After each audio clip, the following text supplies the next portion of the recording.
Bienvenidos al estudio de la tercera regla en nuestro material El siervo como estudiante de la Biblia. Ahora vamos a ver cómo estudiar cada pasaje considerando el momento histórico en que fue escrito.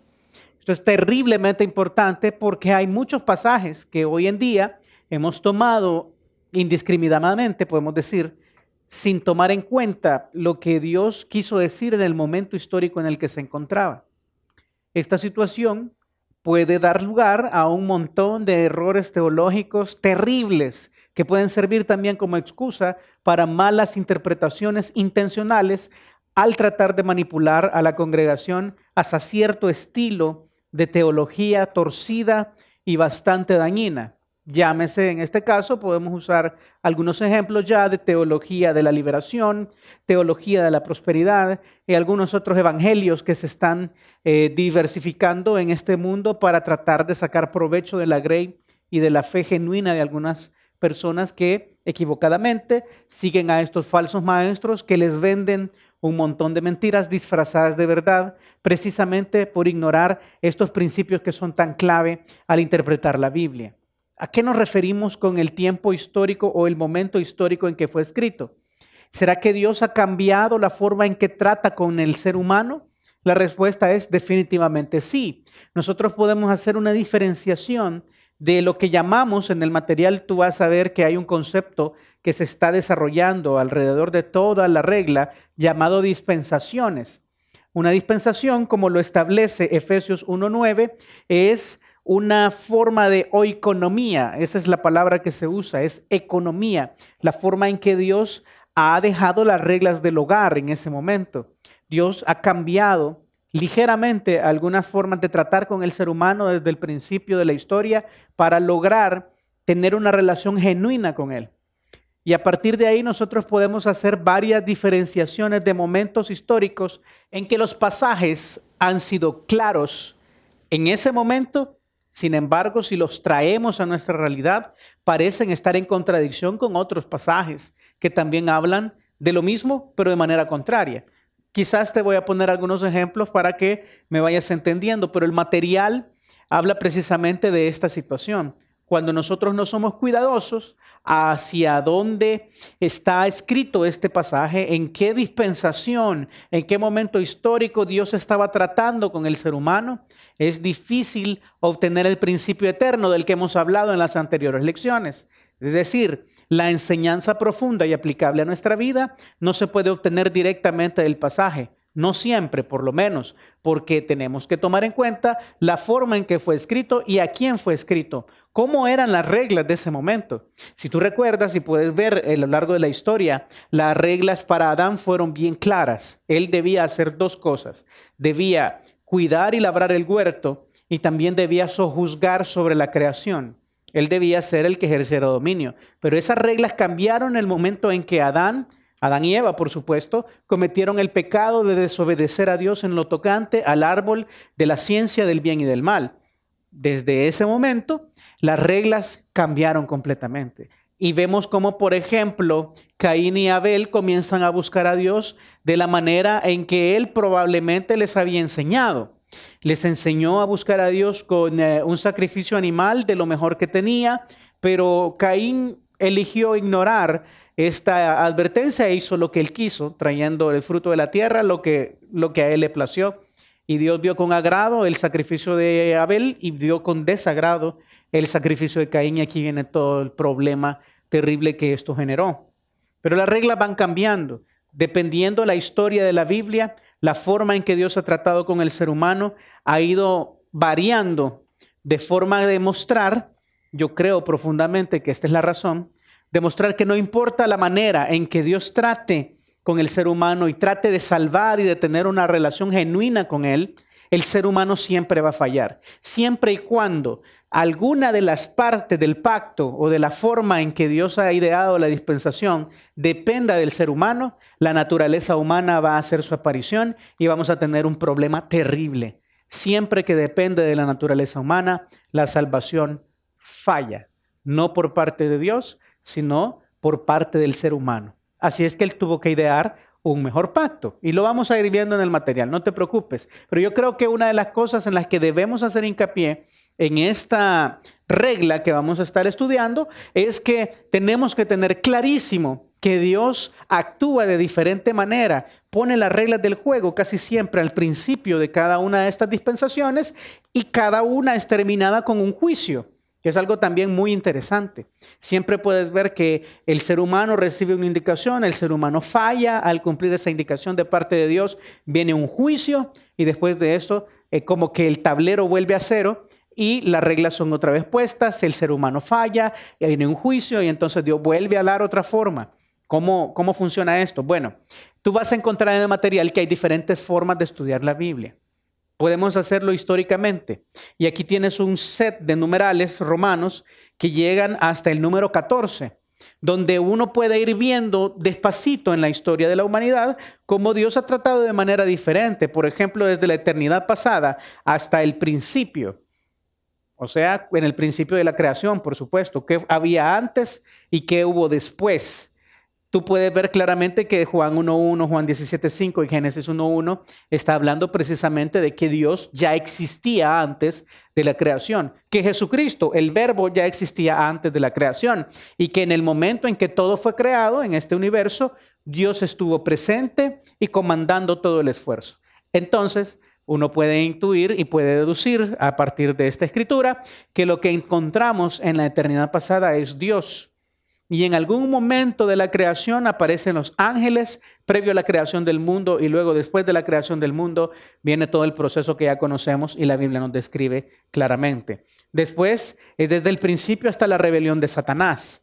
O sea, antes de que todo se arruinase por la caída de Satanás, había una preexistencia de la tierra. Yo creo que meterte en este punto, y quizás voy a hacer una nota aquí al pie, si tú conoces bien nuestra posición como Vida Nueva acerca del momento en que Satanás cayó, te vas a dar cuenta que está entre Génesis 1.1 y Génesis 1.2. En el principio creó Dios los cielos y la tierra, y en Génesis 1.2 la tierra aparece desordenada y vacía. ¿Cómo es esto? Hay una gran cantidad de pasajes en los que debemos apoyarnos para poder armar un caso alrededor de ello. Si esto se vuelve un problema para ti, yo te animo a que no lo toques de esta manera, simplemente menciónalo. Pero si tú manejas la teoría, será un momento muy bueno de aprendizaje para tu gente. Quizás voy a dedicar algunos minutos de esta lección para explicarte muy básicamente qué fue lo que ocurrió. Como te mencioné, Génesis 1.1 y Génesis 1.2 parecen estar hablando de una historia completamente diferente. No es así. Es simplemente la continuidad de algo que pudo haber sucedido justo en el momento en que la creación comenzaba a tomar forma.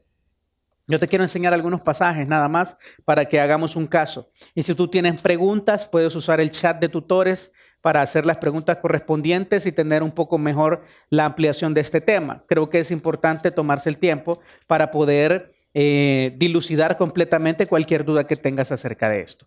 Mira lo que dice Segunda de Pedro, capítulo 3, versículos del 5 en adelante. Pedro está hablando de los falsos maestros, pero hay algo raro que él dice en este pasaje. Él dice: estos, los falsos maestros, ignoran voluntariamente que en el tiempo antiguo fueron hechos por la palabra de Dios los cielos y también la tierra, que proviene del agua y por el agua subsiste. Parece ser que este pasaje está refiriéndose a Génesis capítulo 1-2. O sea, ya cuando Dios comenzó a formar los cielos y la tierra. Pero eso no parece ser real. ¿Sabes por qué?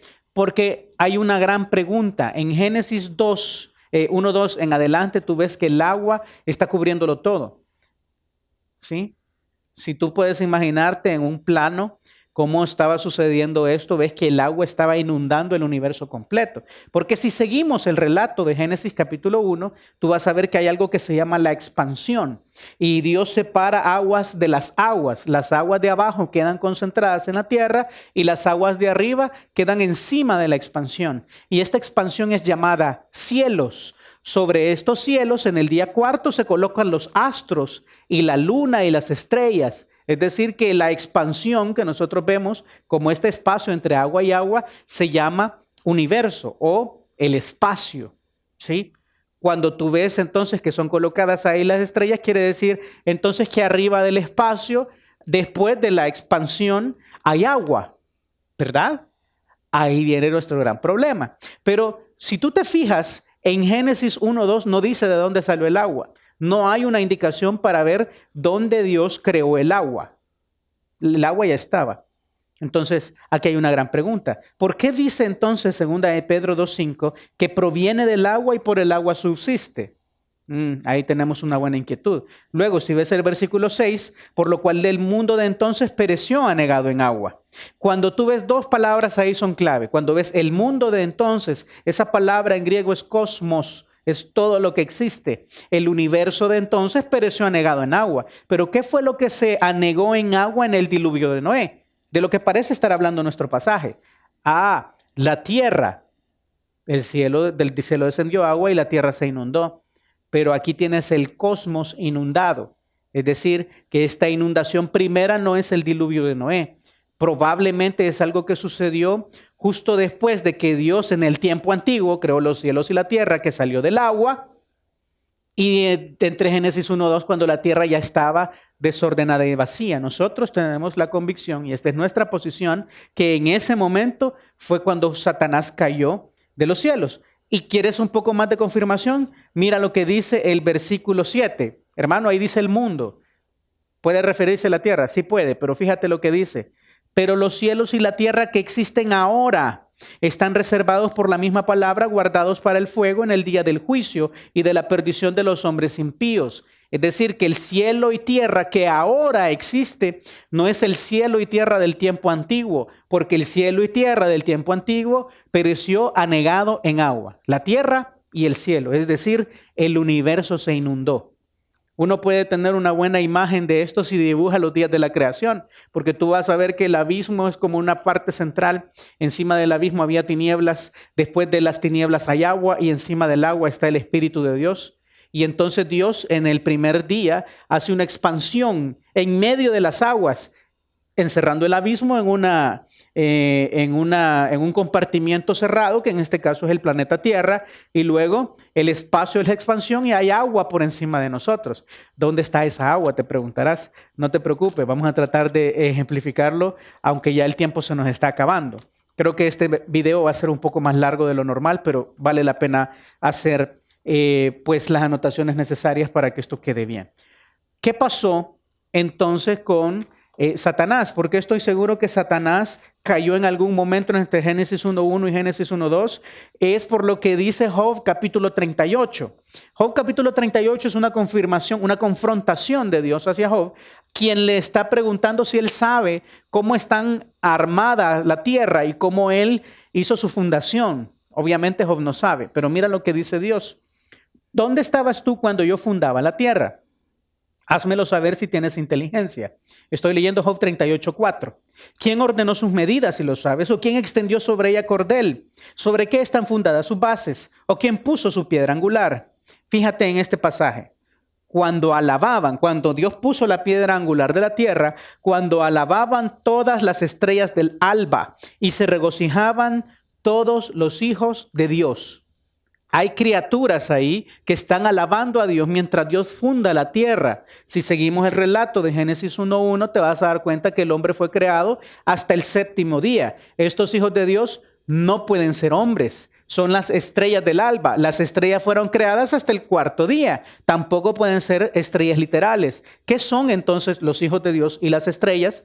Por lo que vemos en la definición de Apocalipsis capítulo 3, en la descripción del Cordero, las estrellas son ángeles. Los hijos de Dios son ángeles, por lo que dice Job capítulo 1, que vinieron todos los hijos de Dios y entre los hijos de Dios vino también Satanás. Entonces, en el momento en que la tierra estaba siendo formada, los ángeles alababan y decía, todas las estrellas del alba, es decir, todos los hijos de Dios estaban alabando a Dios en el momento en que Él creó la tierra. Entre esos hijos de Dios está también Satanás.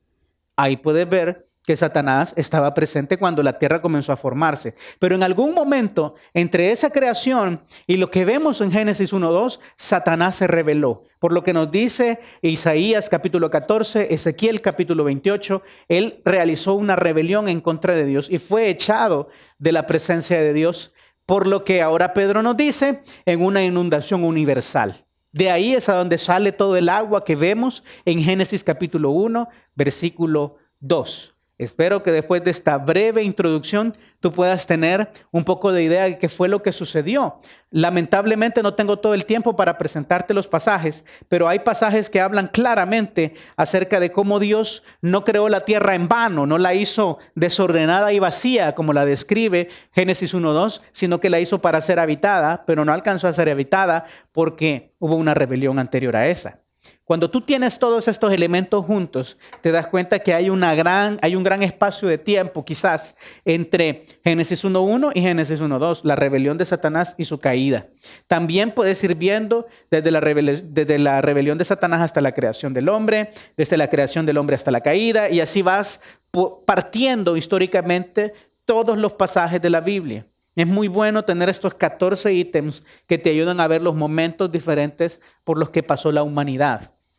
¿Podemos estudiar la Biblia de esta manera? Sí podemos, pero también hay una forma acerca de cómo estudiarla a través de cómo era la tierra. Tienes la tierra original, la que nos describe 2 de Pedro capítulo 5, esta tierra que nos describe Génesis 1:1, en el principio creó Dios los cielos y la tierra, pero luego esa tierra se volvió desordenada y vacía en Génesis 1:2, y luego la recreación, la forma en que la tierra fue recreada por Dios, el que la hizo y la compuso, dice también Isaías capítulo 45. Quizás es bueno irnos a este último pasaje que te va a dejar mejor, más claro lo que está sucediendo. Es 45:18 de Isaías, porque así dijo Jehová que creó los cielos. Él es Dios que formó la tierra, los cielos y la tierra otra vez. El que la hizo y la compuso. O sea que en un principio la hizo, se arruinó y él la tuvo que volver a componer. No la creó en vano para que fuese habitada, la creó. Yo soy Jehová y no hay otro. Ahí está bien claro otra vez. Ahora, estamos llegando ya al final de nuestro video, pero baste decir que también puedes ver los cambios de la tierra y puedes cortar de esta manera el estudio de las mismas. Y si no, puedes observar los 7 pactos que Dios hace con la humanidad en la tierra. Ahora, cuando entramos al terreno de dispensaciones, es muy importante que hagas el tiempo necesario para hacer hincapié en que esta es nuestra posición doctrinal. Nosotros creemos que la Biblia está cortada en oikonomías, en dispensaciones, y por lo tanto tienes que hacer hincapié en cada cosa, dónde comienza, dónde termina, y tienes que aclarar las dudas de tus estudiantes. Yo creo que el material en este sentido está muy, pero muy claro acerca de cuáles son estas dispensaciones de las que te estamos hablando. Pero era importante tomar el tiempo para hablar esto de la caída de Satanás. Si tú nunca habías oído esto, nuevamente te dejo abierto nuestro chat de tutores. Puedes preguntarle a tu pastor de sitio por más información acerca de que es básicamente un misterio de la Biblia. No está claramente determinado, pero sí podemos ver por lo que los pasajes nos enseñan que algo pasó entre Génesis 1:1 y Génesis 1:2. Y también te invito a estudiar a profundidad las dispensaciones, y si tienes algún tipo de duda, puedes contactar a tu pastor del sitio o puedes escribirme a través del chat de tutores. Que el Señor te use y te bendiga, y que esta regla sea de mucha bendición también para los alumnos que participen contigo.